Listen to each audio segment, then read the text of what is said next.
Hello, fellow Star Wars fans, and welcome to my vlog, a review for The Mandalorian up to episode 7.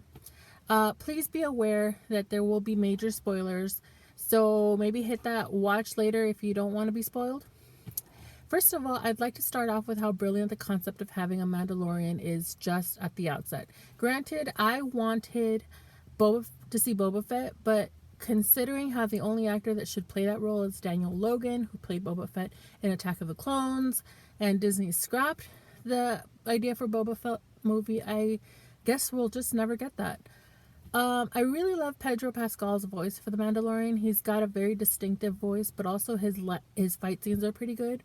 And I love how much he protects Baby Yoda, although I think he just calls him the child, but fandom calls him Baby Yoda, and everyone's crazy about that.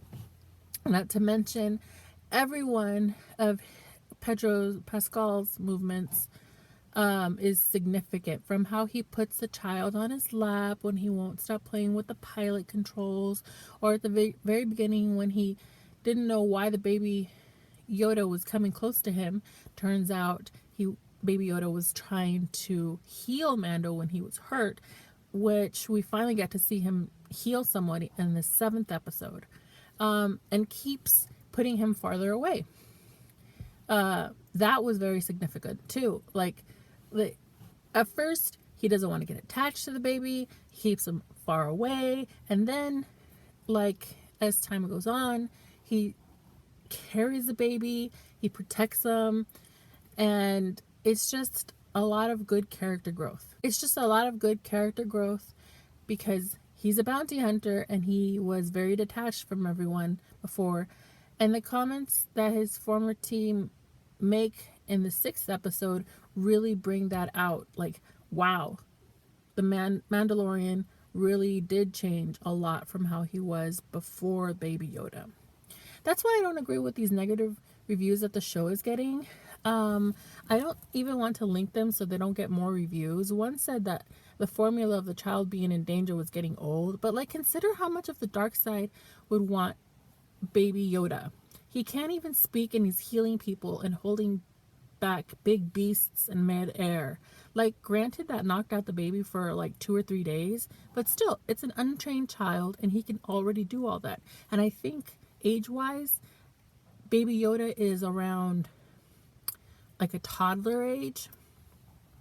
Another reason I think it's getting bad reviews is because people don't like waiting for the answers to the questions of his creation.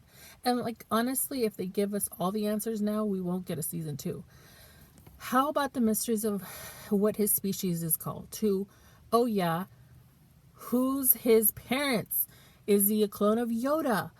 I mean, there's the fact that Jedi don't marry, but that one Jedi master from the race that was dying out in the prequels, who had several wives just to keep his species going. Maybe Baby Yoda was a product of Yoda's attempts to keep his species going.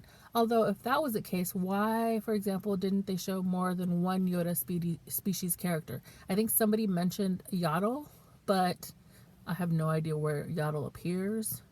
Is his mother dead? Anyways, are we gonna find out about who his mom was? So that's why I kind of think that that the child is a Yoda clone. And I think it's unfair to say that the Mandalorian has a formula that is getting old. Yes, there's a formula of the baby getting in danger and Mando saving him, but that's really basic. They've told it in several different ways, and it's not, and it's a really loose formula. Lots of shows are much more formulaic, with basically all the CSI shows, Law and Order shows, any Sherlock Holmes incarnation, and basically any reality show. So formulas work, and I don't think it will always be about the child always being in danger. I think eventually when Mando figures out what the child needs to be with the Jedi, and he finally goes looking for the Jedi, that will be a big shift in the formula. Even if he finds the Jedi to train Baby Yoda, who would it be? Would it be the Force ghosts of Obi-Wan Kenobi, or Yoda, or maybe even Luke Skywalker? So that begs the question: is that what we're going to get in season 2? Is the threat against Baby Yoda going to be eliminated?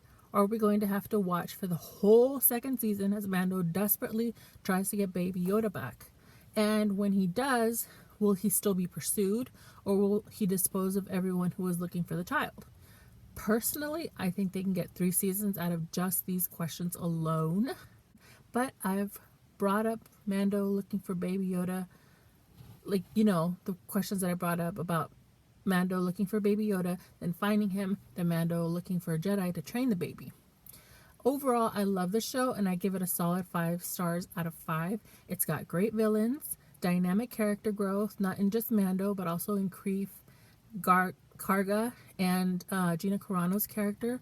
Also, she's growing too, and I think she's going to be in another episode. I will say that Quill's death completely devastated me. He had such an interesting backstory, and then they just go and kill him. I was not happy about that. Anyways, I'm eagerly awaiting the next episode, so join me again next time after the season finale. If you like this video, please hit like and subscribe, and may the force be with you.